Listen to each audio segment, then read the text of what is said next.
Number 1.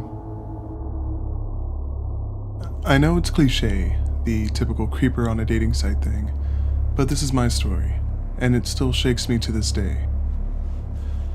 This was back in 2008, and I was going to be a junior in college. I lived in a small town outside of Tacoma, Washington, and attended a university nearby, University of Puget Sound. I was home for the summer, and I wasn't taking summer classes that year. I was 20 at the time. I had an account on several dating sites, but I wasn't looking for anything serious. One day in early July, I received a message from Anna Richardson about maybe meeting up, as she lived in Tacoma and attended Everest College. She was a year younger, going into her sophomore year. I checked out her profile, and she had several pictures in addition to her icon. She was interested in art and literature, was majoring in mathematics, kinda ironic, listened to EDM and alt-rock, and played soccer. The woman in the photos was very attractive. She seemed pretty legit, and we seemed to have some things in common, so I agreed. We messaged on the site first. She was thinking we could have dinner at a local Italian restaurant and go for a walk afterwards. I thought this sounded fine, and suggested we can meet at the restaurant on Saturday at 7 or so. She said she was thinking I could pick her up at her apartment, as she didn't have a car to use at the time because she recently got into a crash. This was kinda strange to me, and I was wondering why she couldn't ask someone for a ride, but I stupidly agreed to pick her up, and she gave me her address. This proved to be my biggest mistake. We then exchanged phone numbers and spoke on the phone only once, and it was brief, just discussing the details of the date again. I'd pick her up at her place around 6:30, and we'd get to the restaurant at 7. It was a female's voice on the phone, and didn't sound too old or anything, so I wasn't expecting anything, really. So on Saturday, I got directions to her place and set off. She lived in a pretty nice section of town, in a townhome with 3 stories that was a condo type thing, I guess. She informed me that her landlord owned the building and lived on the first floor and rented out the top 2 floors. Anna lived on the 3rd floor.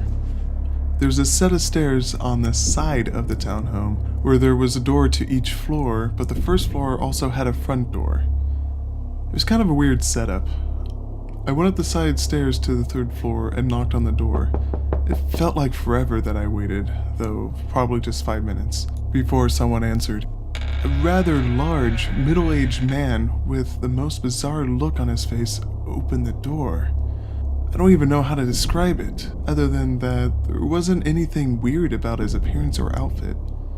Now, my warning bells are going off, but I guess I had the idiotic thought like, maybe he's her dad? So I dumbly said, is Anna here? But decided it was time to get out of there. Didn't wait for a response, and tried to turn around, and he literally grabbed my arm and rasped, "I am Anna." I was smaller, shorter, and much younger than him, so it'd be hard to fend him off. I kept trying to wrench away unsuccessfully and began screaming for help as he repeatedly tried to pull me through the door. Then he finally let me go. I didn't hesitate to take this opportunity to get the heck out of there, and thankfully, he didn't follow me. Got in my car and went home. I was frustrated that no one had heard and tried to help me, and immensely freaked out. I didn't know if I should head to the police and tell them or what they'd do. That evening, I told my roommate the whole story when I got home. They knew I was going on a date, but didn't know the circumstances and obviously didn't know about the guy. He convinced me to report it to the police and to take pics of Anna and I's messages if I still had them, just in case. I went down to our local police station the next day and informed them of the whole thing and provided them with the pictures. I kinda got the vibe that they weren't taking me seriously, but they said they would go down to the guy's house to question him about it. They had me file a report. Now this is the really crazy part. The police telephoned me the following morning and told me to come by because they had some information about the guy. So I did, and they told me the guy had just seemingly vanished. They spoke to the landlord, and she said he must have left in the middle of the night because his car was gone that morning. I guess the landlord had a key and opened the door to his apartment, and all of his stuff was apparently there. The landlord told them that she didn't know much about the guy, but that he seemed normal enough, though he didn't leave his apartment much. She provided them with his name, and they did a background check. But they found nothing. The police advised me to delete my account on that website and suggest I change my phone number to be safe. So I did. They told me that at that point, there wasn't much else they could do. I never got any follow-ups or updates on my report. Never encountered the guy again. Of course, I still have many questions. Who did I speak to on the phone? It wasn't like a pre-recorded phone call, because she addressed me by name and knew what I was talking about. Who was the girl in the pictures? What were his plans? It was so bizarre. Number 2. I was very casually dating a man named Paul, whom I had met at a friend's birthday gathering. We had probably gone out about 2 dates when he decided to bring me back to his apartment. From past conversations and information my friend had given me, Paul was a business student and had worked the same job at a bookstore for the past 6 years. He had never worked at a medical facility. On our 3rd date, Paul and I went to the movies and he invited me back to his apartment for a quick dinner. He opened the door of his apartment, and when I took a step inside the doorway, first thing I saw was an enormous collection of what I assumed to be human organs, soaking in formaldehyde inside mason jars. By enormous collection, I mean approximately 50 or 60 jars lining his shelves, his coffee table, his countertops, and basically any place you can fit 60 jars of organs in an apartment. I didn't get the best look of what the organs were, but the ones I did see seemed to be removed tonsils.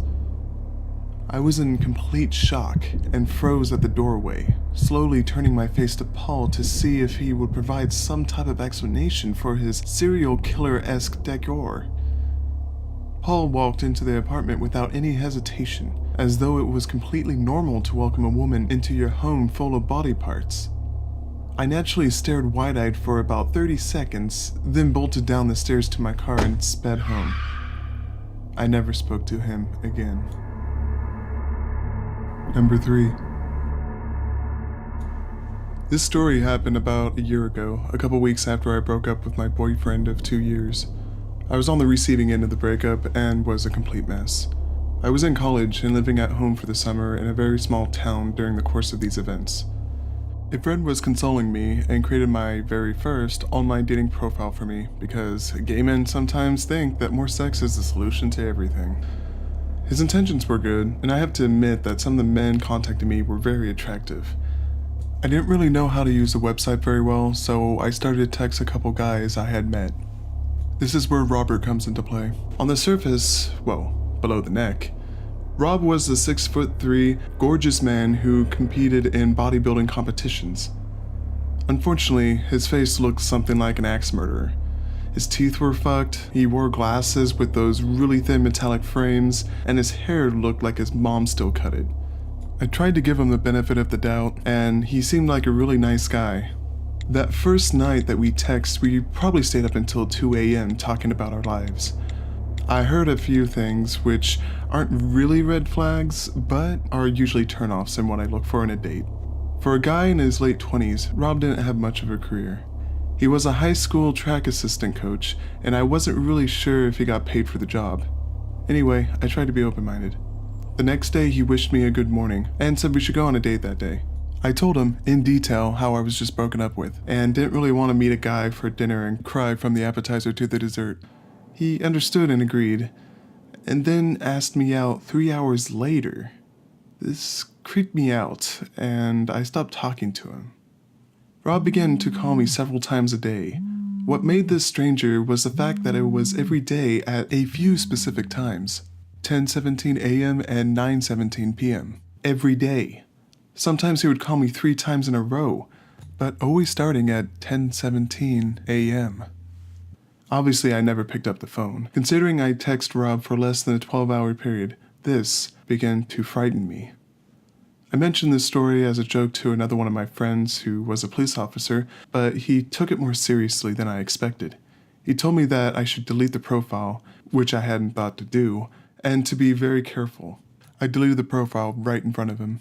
30 seconds later, I got a text in all caps saying, "Why did you delete your profile?" I was startled.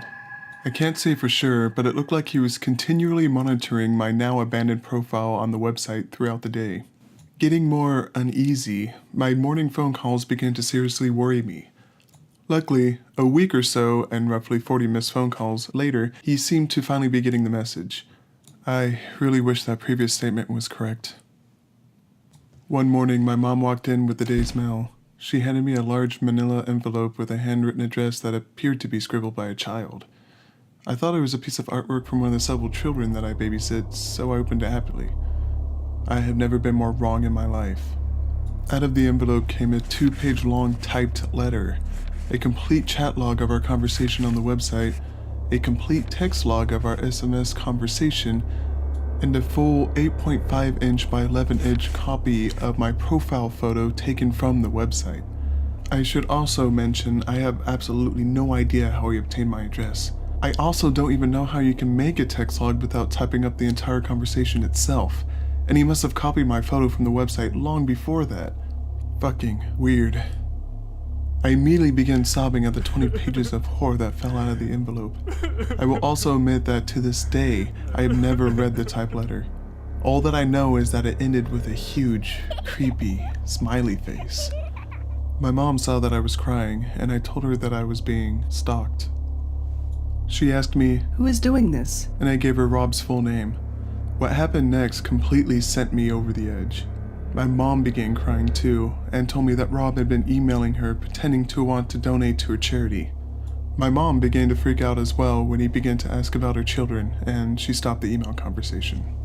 Now, with both of us crying, I called the local police department and told them that I was being stalked, and somehow the man had found my address and was also contacting my family members. A policeman was sent to our house, and he went through all of our documents and told us, although he had clearly become angry, he wasn't threatening violence and there was nothing the police could do. He stayed with us until we both calmed down and talked through a few scenarios. When we were walking the police officer to his patrol car, an unfamiliar car was parked across the street. It was Rob. After being such an emotional wreck from the day, for some reason I didn't get too spooked in that moment. The police officer didn't realize who he was, but once Rob saw me standing with a cop, he probably got nervous, and I never heard from him again. Hey guys and gals, this is Creepy Malo. This is my first attempt at a Scary Stories narration video. I've got a few more in progress, each with their own theme, and I'm aiming at keeping them at 3 stories. Let me know if you like the structure and the length of the video. Also, if you enjoyed this video, please do hit the like and subscribe buttons, and even share this video with your friends.